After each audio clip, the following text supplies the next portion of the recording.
만 가지 산업 기술을 쉽고 재미있게 전해드립니다. 채널I 신개념 기술 토크쇼 만기누설 진행의 정만기입니다. 지난 2월 말 국내에서 코로나19 백신 접종이 시작된 후 속도를 내고 있는데요. 접종률이 높아지는 만큼 이상 반응 신고도 늘어나면서 백신의 안전성에 대한 불안감도 생기고 있습니다. 코로나19 백신 과연 안심하고 맞아도 될지, 또 백신 종류마다 어떤 차이가 있는지 궁금하신 분 많으실 텐데요. 신산업 전문가 이규택 박사님 모시고 자세한 이야기 나눠보겠습니다. 안녕하세요. 안녕하세요. 좀 소개 좀 해주시죠. 네, 전략기획단 신산업 MD 이규택입니다. 만기누설 오늘의 주제 화면으로 먼저 만나봅니다.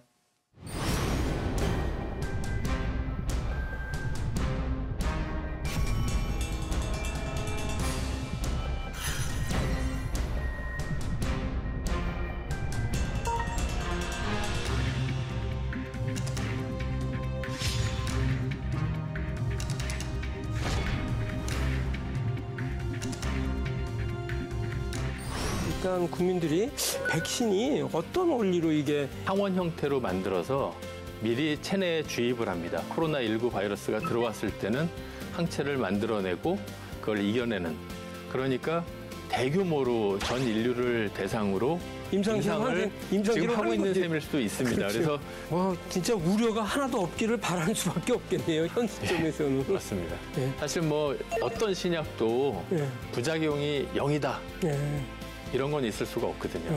인류 입장에서 보면 전체적으로는 백신이 준 혜택이 훨씬 컸죠. 그렇죠. 예. 먼저 이 박사님, 현재 산업통상자원 R&D 전략기획단에 계시는 거잖아요. 네. 코로나19 백신과 관련해서 어떤 관련성이 있고 전략기획단은 무슨 일을 하는 곳인지 간단하게 좀 소개 좀 해주실 수 있을까요? 네. 산업통상자원 R&D 전략기획단은 산업기술 정책을 발굴하고요. 산업 R&D의 투자 전략을 수립합니다. 그리고 이제 R&D에 대한 사업 기획을 하는 조직이고요. 코로나19 백신뿐만이 아니라 우리나라 전 산업에 대한 개발을 돕는 역할을 하고 있다고 할 수 있겠습니다. 예. 이제 본론으로 들어가세요. 네. 지금 이제 코로나19 팬데믹이 전 세계를 이렇게 휩쓸고 가서 정말 경제적인 어려움도 많이 생겼고, 그러면서 이제 작년 말부터 미국을 중심으로 해서 이스라엘이라든지 구라파 나라부터 시작을 해서 이제 백신 접종이 속도를 내가고 있는데요. 우리나라는 조금 늦었다는 얘기도 있지만 일단 국민들이 백신이 어떤 원리로 이게 이제 바이러스의 침투를 막아내고 그리고 우리를 건강하게 보호하는지에 대해서 궁금해 할 건데 백신의 원리에 대해서 잠깐 말씀해 주시면 좋겠습니다. 알겠습니다. 먼저 코로나19에 걸리면 어떻게 되는지부터 말씀을 드려야 할 것 같은데요. 이 코로나19는 호흡기나 눈, 코, 입, 점막을 통해서 침투를 합니다. 보통 빠르면 이틀에서 한 14일 정도의 잠복기를 갖고 코로나19 증상이 나타나기도 하는데, 이제 발열, 기침, 심하면 이제 폐렴 같은 증상이 나타날 수도 있습니다. 건강한 사람들은 이제 무증상으로 넘어가기도 하는데 이 과정에서 이제 면역이 생기게 되는 거고요.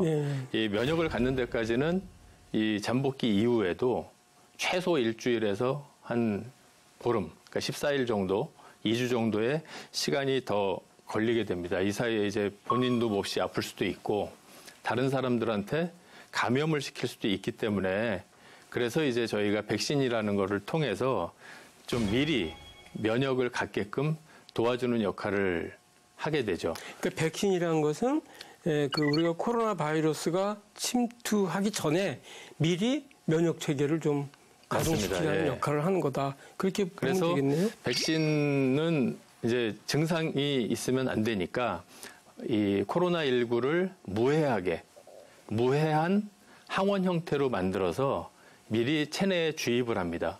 그럼 주입을 하면 체내에서는 이제 외부에서 침입이 들어온 거니까 거기에 맞게 면역 반응이 일어나면서 안에 이제 항체도 만들고 또 그거를 이제 기억을 해놓게 되죠. 나중에 이제 실제 코로나19 바이러스가 들어왔을 때는 항체를 만들어내고 그걸 이겨내는 그런 거를 도와주는 역할을 합니다. 그렇다면 이제 실제로 바이러스가 들어왔을 때 이제 학습을 시켜서 네. 미리 이제 면역 체계를 갖춰놓은 거라 그랬잖아요. 맞습니다. 그런데 지금 말씀하신 게 독성은 없는 거다 이런 얘기잖아요. 독성을 없애놓는 거죠. 근데 독성이 없는데도 불구하고 백신 접종을 한 이후에 일부 사람들을 보면 이상 반응 신고, 심지어 그 연계성은 없지만 사망 사고도 나고 그런 것도 있는 것 같은데 네네. 독성이 없는 그 백신이 들어왔는데 왜 어떤 이상 반응이 생기기도 하고 어떤 반응들이 생길 수 있는 거죠? 제가 그 현직 의사의 예. 접종 후기를 읽은 적이 있는데요. 예. 아스트라제네카 백신을 맞고 10시간 정도 후부터 38.7도까지 열이 올랐고 예. 오한 근육통 등이 심하게 왔다. 예. 타이레놀 500mg 두 알을 먹고 3시간 뒤 열이 좀 떨어져서 잤다. 아침까지도 근육통과 미열이 있었다. 라는 이제 그런 기사를 제가 읽은 적이 있습니다. 근데 그런 유의 이제 증상들, 부작용이라고도 할 수 있는데 그런 증상들은 면역 반응이 일어나는 동안 생기는 일입니다. 면역 반응이 일어나면 실질적으로 몸 안에서는 이게 독성이 없다고 하더라도 싸우는 행위가 일어나게 되거든요. 그럴 때 이제 발열, 통증 이런 것들이 발생할 수가 있는데 아마 그 현역 의사 말씀하신 분의 내용 같은 경우는 좀 심했던 경우 같고요. 최근에 이제 보고에 의하면 경미한 통증, 그러니까 이제 주사 맞은 부위가 좀 아프다든가 이런 것까지 포함하면 80% 이상이 그런 이제 증상을 느꼈다라는 보고가 있었습니다. 근데 그거는 아스트라제네카에 국한된 게 아니라 파이자든 다른 백신들도 마찬가지였던 것 같습니다. 그러니까 이제 그 백신이고 독성은 없지만 네. 일단 우리가 주사를 맞게 되면 이제 우리 면역 체계가 가동이 되면서 네. 그 진짜 바이러스인지하고 싸움을 하는 과정에서 네. 이제 나도 모르게 이제 거기에 열도 생기고 이제 여러 가지 이상 반응이 생기는 건데 이게 독성이 있어서 그런 건 아니다. 그렇죠. 오히려 준비를 잘하기 위해서 그런 거다 이렇게 봐도 될까요? 예, 맞습니다. 자, 이제부터 백신에 대해 좀 더 구체적으로 알아보도록 하겠습니다. 백신 종류도 많고 생소해서 어떤 백신이 더 안전한지, 더 효과가 높은지 혼란스러우실 텐데요. 이미 국내에 도입되어 있거나 도입될 예정인 코로나19 백신들의 특징과 장단점 하나하나 파헤쳐 보겠습니다. 첫 번째 백신부터 만나보시죠.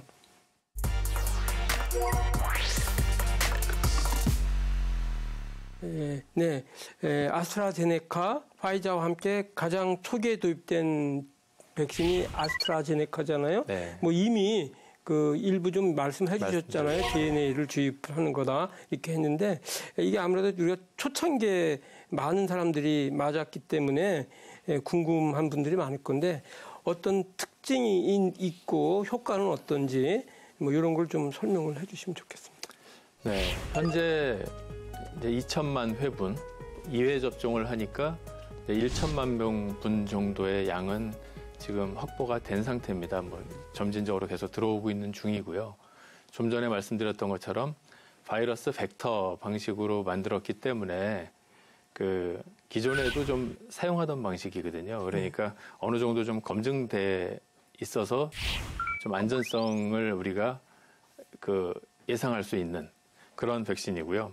또 냉장 보관이나 운송이 편해서 그런 점이 장점입니다. 그리고 가격도 상대적으로 좀 저렴하다라는 면이 있고요.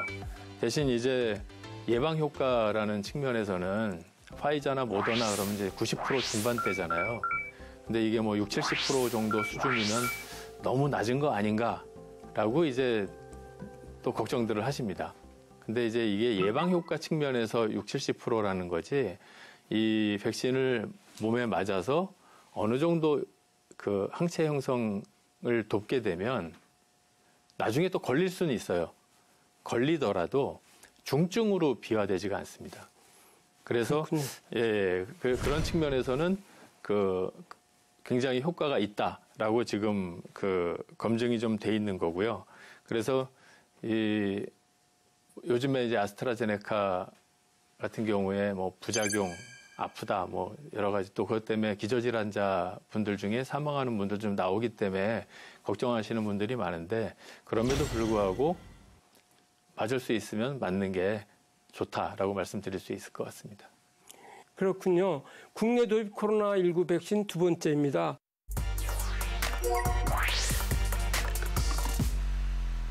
네, 요 파이자 백신이 특히 모데나랑 같이 네네. 이게 지금 기존의 아스트라제네카하고 어떤 차이가 있고 또 이제 이 효과 면에서 안전성 측면에서 또 어떤 특징이 있는지 좀 설명을 구체적으로 해주실까요?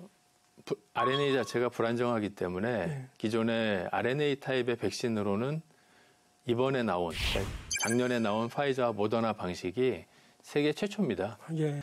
장점은 RNA 자체만 만들어서 넣어주면 되기 때문에 일단 그 변이종들이 많이 생겼을 때 바이러스가 코로나19도 지금 변이가 계속 보고되고 있잖아요. 신속하게 대응할 수 있고요. 그 RNA만 생산하면 되기 때문에 좀 대량 생산이 가능합니다. 그런 장점이 있어서 DNA는 그러면 다시 말하면 생산하는데 시간이 걸린다는 말씀이에요? 예, 그쪽이 좀 더 시간이 걸리는 쪽이고요. 예. 그래서 RNA가 그런 장점이 있기 때문에 아마 앞으로는 RNA 바이러스 백신이 좀 많이 사용되지 않을까라고 이제 기대는 하고 있는데요. 그럼 모데나하고 파이자는 상당히 기술적 혁신을 한 거네요. 맞습니다. 예. 전통 방식에 비해서 전통 방식이랑 좀 다른 방식으로 한 거죠.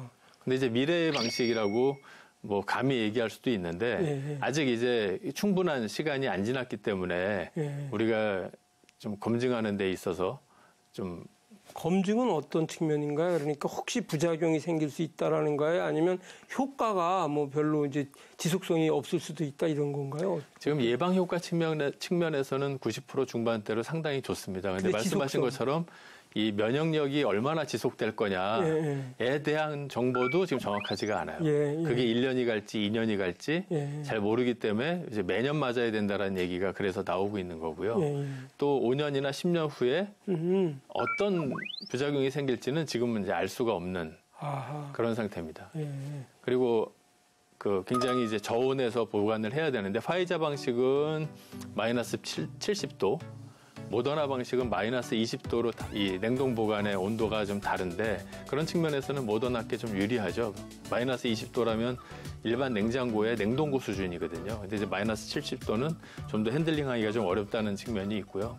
저희 나라에서는 파이자 방식은 2천만 회, 그러니까 1천만 명분 거를 확보를 해놨고 뭐 7월부터 들어온다고 합니다. 물론 조금씩 미량씩은 들어오고 있는 것 같은데 모더나 방식은 그 2배를 확보를 해놨습니다. 4천만 회, 2천만 명분을 확보를 해놨고 5월 달부터 그 둘 간의 차이점은 그 보관 온도하고 또 다른 게 있나요? 그러니까 이제 여기서는 RNA는 지질에 싸서 지질에 담아서 넣습니다. 그러니까 아까 말씀하신 아스트라제네카는 아데노벡타라는 아데노 바이러스 안에다가 DNA를 넣어서 그런데 사람한테 주입하는 거고 요 파이자하고 모데나는 지질로 감싸서 RNA를 넣어주는 겁니다. 넣어주는 건데 둘 다 독성이 있는 건 아니고 그렇죠. 뭐 병원성이 있는 건 아니고 아닙니다. 그냥 비슷한 물건을 넣어서 미리 이제 항체를 만들게끔 하는 거다 이런 거잖아요. 그렇다면 5년 후에 6년 후에 특별한 부작용이 있을 수 있을까요? 그게 좀 사람들이 좀 불안해할 것 같아서 그거에 대해서는 어떻게 생각을 하세요? 그거는 뭐 아무도 예측할 수는 없을 것 같은데. 독성이 없고 병원성도 없는데 무슨 부작용이 생긴다면 뭐가 가능할까요? 뭐 굉장히 조심스러운 얘기이긴 한데요. 어쨌거나 체내에 RNA 같은 경우는 들어가서 세포 안에 들어가면 금방 깨집니다. 그러니까 자기 역할을 하고 그 표면 항원 단백질을 만드는 역할을 하고 나면 이제 금방 깨진다라고 밝혀져 있지만 그게 정말 깨지고 그냥 아무것도 없었던 것처럼 끝날지 그런 것들은 이제 우리가 오랜 시간에 걸쳐서 보고 싶다. 그게 이제 과거에도 백신 개발할 때 해왔던 일이고요. 뭐 진짜 우려가 하나도 없기를 바라는 수밖에 없겠네요. 현 시점에서는. 예, 맞습니다. 예. 사실 뭐 어떤 신약도 예. 부작용이 0이다. 예. 이런 건 있을 수가 없거든요. 예. 근데 뭐 지금 전 세계적으로 이미 뭐 정말 많은 분들이 예. 인구 중에 거의 이제 뭐 30%, 50% 지금 이스라엘 같은 데는 60%, 70%까지만 올라왔고 네. 미국도 뭐 한 20% 정도까지 이렇게 쭉 올라오지 않았습니까? 그렇다면은 그런데도 부작용이 정말 제한적으로밖에 나타나는 거가 이제 확인되는 거니까 네. 대부분은 이제 별 걱정이 없고 약간의 부작용이 있을 수는 있겠지만 아주 롱텀으로 볼 필요는 있다 이런 말씀이네요. 그렇죠. 그러니까 단기간으로는 임상 3상을 제대로 못했다고 하더라도 이미 몇 천만 명이 맞았잖아요. 그러니까 대규모로 전 인류를 대상으로 임상을 지금 하고 있는 셈일 수도 있습니다. 그렇죠. 그래서 그거는 우리가 어느 정도 지금 정도면은 안전성을 우리가 담보할 수 있겠구나라고 생각할 수도 있는데 이제 길게 봤을 때 어떤 일이 생길지는 좀 더 두고 봐야 된다. 그게 이제 과거에 10년, 40년 걸리면서 쭉 테스트했던 것들을 이번에 못한 거에 어떤 한계로 이게 생각해도 되겠네요. 하지만 저희가 뭐 종두법이라고 예, 굉장히 오래전에 이제 우리가 이런 백신 개념이 시작을 했는데 인류 입장에서 보면 전체적으로는 백신이 준 혜택이 훨씬 컸죠. 그렇죠. 예. 그렇기 때문에 크게 문제 없을 거라고 기대를 하고 있습니다. 국내 도입 코로나19 백신 세 번째입니다.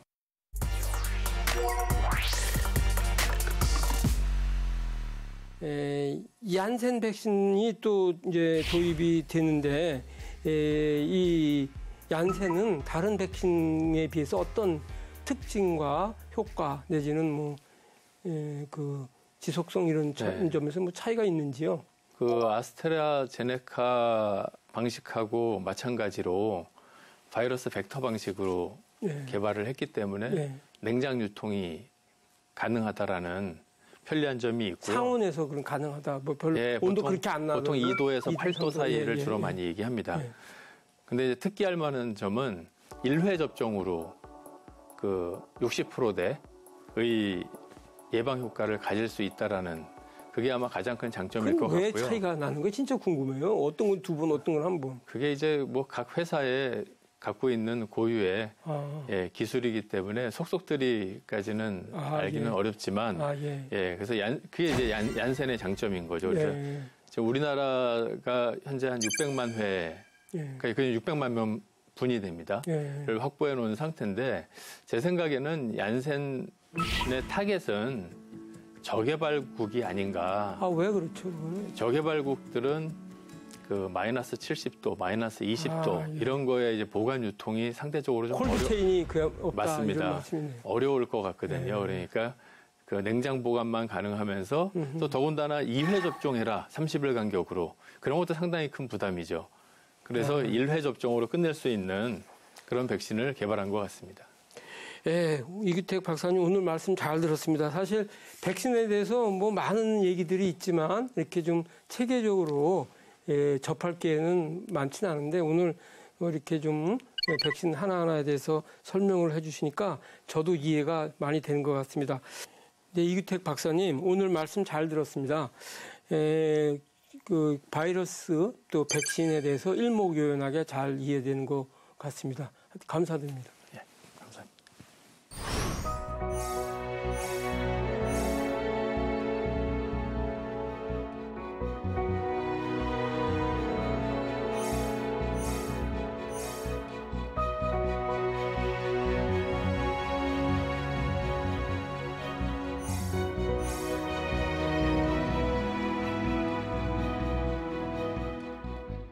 정부에서 올해 11월에는 집단 면역이 형성되는 것을 목표로 하고 있는데요.